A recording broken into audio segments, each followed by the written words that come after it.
All right, welcome to the Vault Report. Today I got Kevin Sweeney from Sports Illustrated. I appreciate the time, having you bring some wisdom to the college basketball season. We are 3 weeks away, so I appreciate the time. I want to start with the Big East. You just wrote a great preview for Sports Illustrated. I know you got UConn number one, obviously reigning national champion. You discussed it in the article. Just so much went on this offseason with the Big East. What do you see with UConn? Give me the reason why you think they can repeat.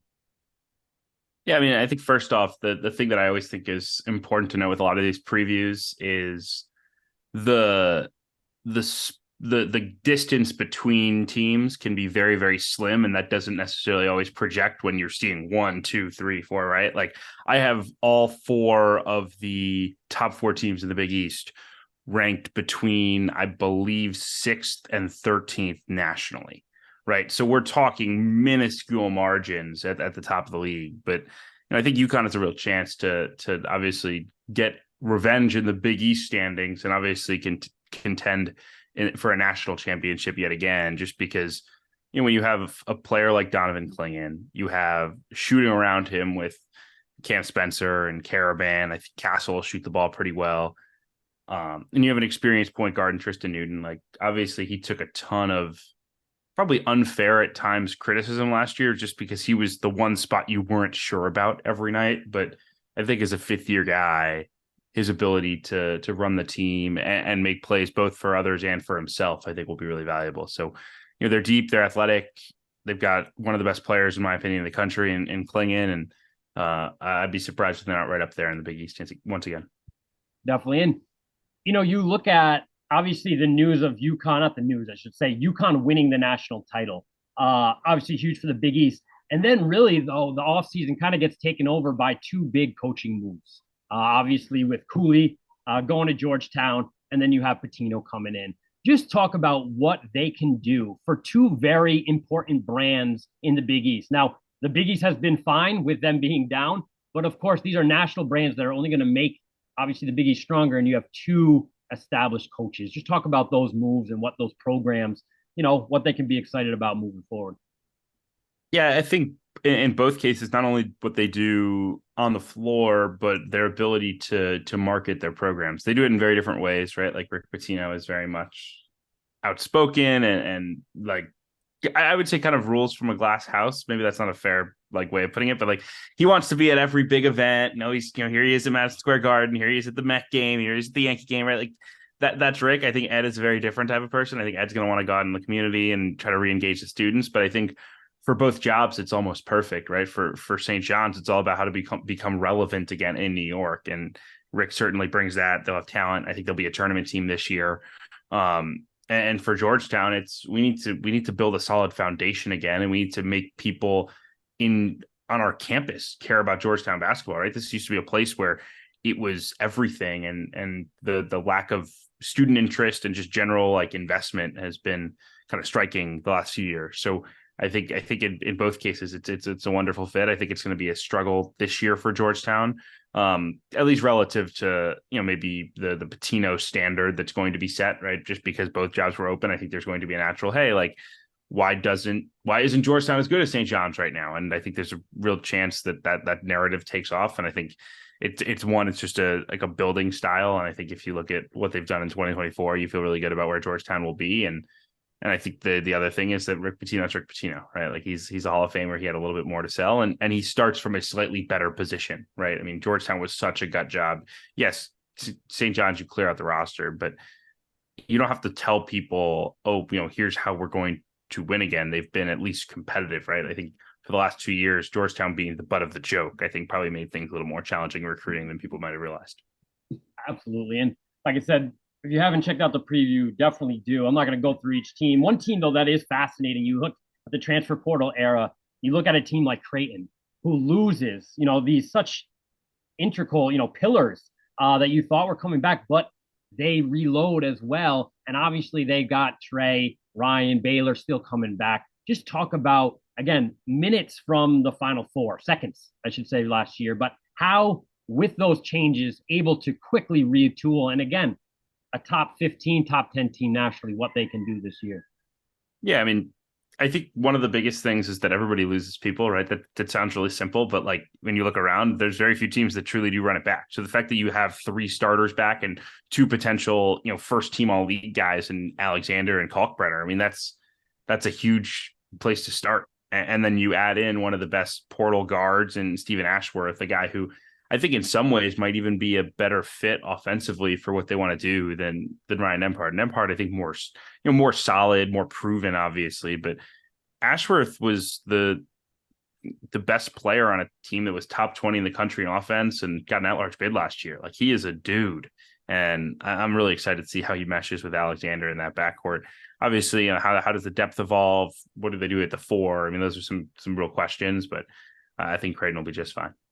Definitely. And, I want to switch gears a little bit. Obviously, beyond the Big East, cover the A10 pretty closely as well. They had their media day today. You look at that top five in the A10. A10 obviously coming off a very down year, only one bid. Again, you look at the teams, you look at the history there. Predominantly has been a 2 to 3 bid league. If you go back even, 6, 7 years, you're talking 3, 4. But you look at the top five. There's for people that maybe nationally don't follow the A10. There's three teams. You look at St. Bonaventure, Duquesne, St. Joe's, all in the top five preseason poll. Which of those three do you feel like has the best opportunity to maybe, win the league? Obviously, Dayton the favorite at this point. To me, it'd be Bonaventure. I think the combination of having three really good guards in Adams Woods and Charles Pride's transfers. I know Pride, a guy you're probably pretty familiar with, and Daryl Banks returning, who had a big time year last year. Yeah, like last year wasn't their standard at Bonaventure, but Mark Schmidt's a tremendous coach, a proven coach that he can compete and win A10 titles. They've got experience back, and then they add these two veteran guards. I just think that's the type of recipe that's going to work in this league. They're very tough to beat on their home floor.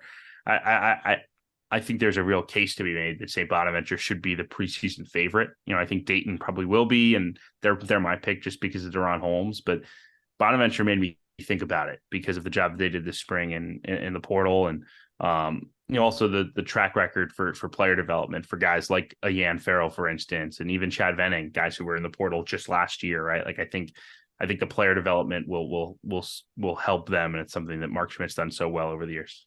No, I'm with you. And Schmidt, I think, he has that a proven track record, one of the more underrated coaches, I think, in college basketball. Um, you know, moving to, and again, we talked about this one bit, and I know it's so hard to say. You look at the realignment, you look at the A10.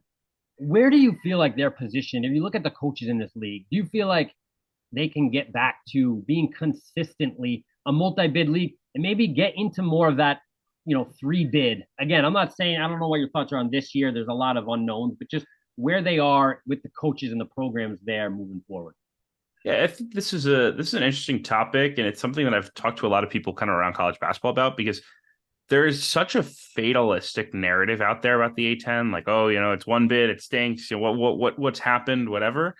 And I think the results don't lie, right? Like last year wasn't good, this year's probably not trending to be all that good for the league, but like when you look at the decisions that have been made, the investments, things like that across the league, it doesn't really make sense why things have gone so downhill, particularly given that the Mountain West at the same time has moved up quite a bit. And people might say, oh, there's TV money there, but the TV money that is going to the Mountain West schools is not substantial enough to be making a huge difference. And in many cases, these A10 schools are spending more on basketball. They're spending more on coaches. When you look at the salaries for recent hires like Frank Martin and Archie Miller, they're spending on facilities.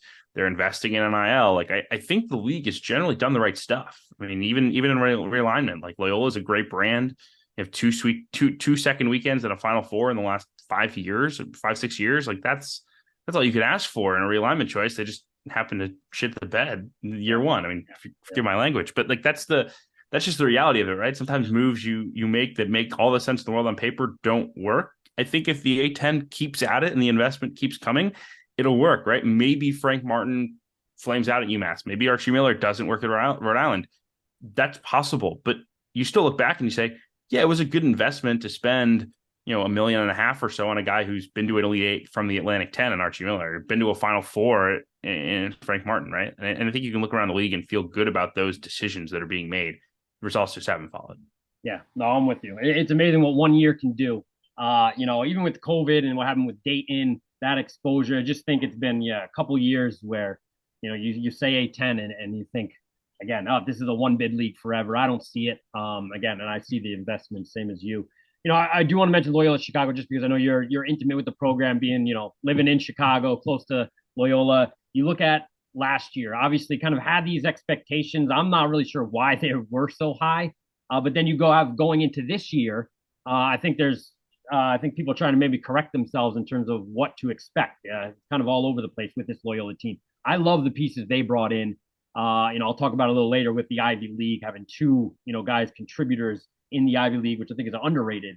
And then obviously having Watson come in from Davidson. Just what Valentine has done and what you think they can do in year two of the, A10. Yeah, I was at practice a couple weeks ago and was pretty impressed by what they have. They're, outside of Phil Alston, I don't know if they necessarily have a guy that you point to and say that's a for sure kind of all conference level player in this league.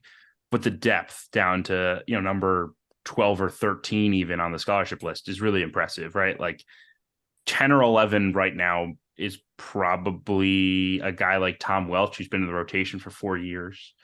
Ben Schweiger had a really good freshman year last year.